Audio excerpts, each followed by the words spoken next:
Yes, hamjambo wapenzi watazamaji popote mlipo, natumai mko wazima na karibu kwenye Francis Construction YouTube channel. Najua ni muda hatujaonana, hatujasemezana kwa huu mtandao wa Francis Construction YouTube channel, lakini kazi zangu bado zinaendelea. Nimekuwa nikiwatumia video zangu, mmekuwa mkifuatilia. So leo niko maeneo fulani ya Butere, mahali ambapo nimezaliwa upande wa Western. Nimekuja kufanya site visit ya plastering ya hii nyumba ambayo ilijengwa na grupu ingine, lakini mwenyewe ameonelea kwa ajili ya kunifuatilia na kunitafuta nikuje nimsemezane naye kuhusu mambo ya quotation ya plastering ya hii nyumba. So unavyoona roofing ilifanyika, iliisha tayari, ilikwisha. Kwa hivyo ni mambo tu ya kufanya fitting. Baada ya fitting tutakuwa na vitu kama kufanya piping ya maji, hiyo ni kazi ya plumbing work. Pia tutakuwa na kazi ya piping ya stima. So leo nimekuja tukufanya what we call site visit na tumesemezana. Unapoanza kujenga ama kabla hujaanza kufanya plastering, yafaa ujue ya kwamba yafaa ukuwe na pipes. Nyumba yako ifanyiwe piping ya maji na ya ile ya plumbing, kwa sababu unapofanya piping na ya stima na maji mapema, inazuia zile cracks ambazo zingetokea wakati ambapo utakuwa umemaliza kupiga plaster yako. So unavyoona huyu alijipanga vizuri. Nyumba ndio hiyo alimaliza stage ya kwanza. Unavyoona dirisha ni kubwa.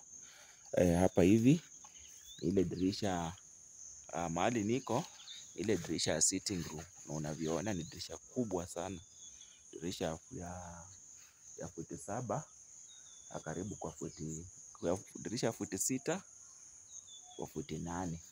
So ni dirisha ambayo inaleta mwangaza zaidi. Na unavyoona sitting room yake ndio hiyo hapo ni kwa sitting room.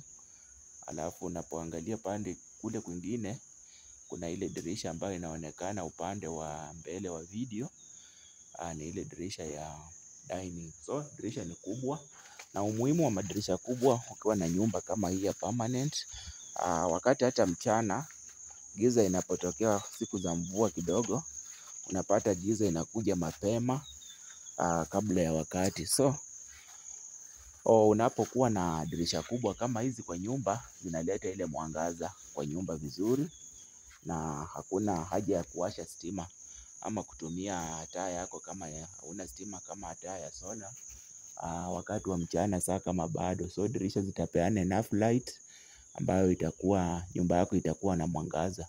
So unavyoona yametumia machine cut, but upande wa ndani ametumia bricks. So kazi kubwa penye nimewaambia wapenzi watazamaji, ilikuwa tu ni site visit. Wakati tutakuwa tunaanza kazi ya fitting, wakati atakuwa kwa tayari, jinsi mnavyojua kujipanga ni pole pole. Hii ni upande wa nyuma. Kwa hiyo ile dirisha ambayo nilikuwa nawaambia ndio hiyo dirisha ni kubwa, na iko upande wa dining wa sitting room. Tuko na hii rear porch, ile kavaranda ya nyuma mnavyoona yako, ambayo inaingia upande wa jikoni. So nyumba ni kubwa, na nyumba yenyewe alitumia machine cut na ndani akatumia bricks. Na unavyoona pia foundation alitumia bricks. So it is recommended wakati ambapo unajenga, kama unaweza kosa ile mawe ya kujenga ya foundation stones, it is recommendable that you can even use the bricks. Inasaidia pia na inyonyi maji. So hii nyumba ndio hiyo, na nimemuelezea ya kwamba ajipange, atafute pesa. Madirisha zitachomwa, tutafanya fitting at the same time plumbing work itakuwa inaendelea. Phase 1 ile ya piping, na pia piping ya stima.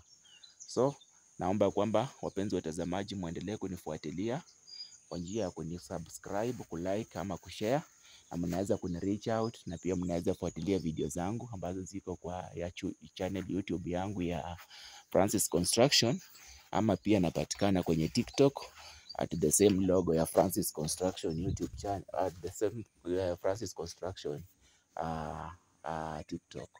So tunaendelea hivyo hivyo, wapenzi watazamaji. Na kazi zote za ujenzi unaponitafuta kwa nambari yangu ya 0712 381 219 unaweza kunitafuta tukasaidiana kwa mambo mengi kuhusu mambo ya ujenzi. So iwapo unajipanga kufanya kazi yako ya plastering ama kazi ya ujenzi, unaweza nitafuta kwa hiyo nambari ambayo nimewasomea, na kisha tutazidi kusaidiana zaidi kwa mambo mengi. Asanteni na muendelee kunifuatilia, na pia ninasema muwe na jioni njema. Nimeshukuru.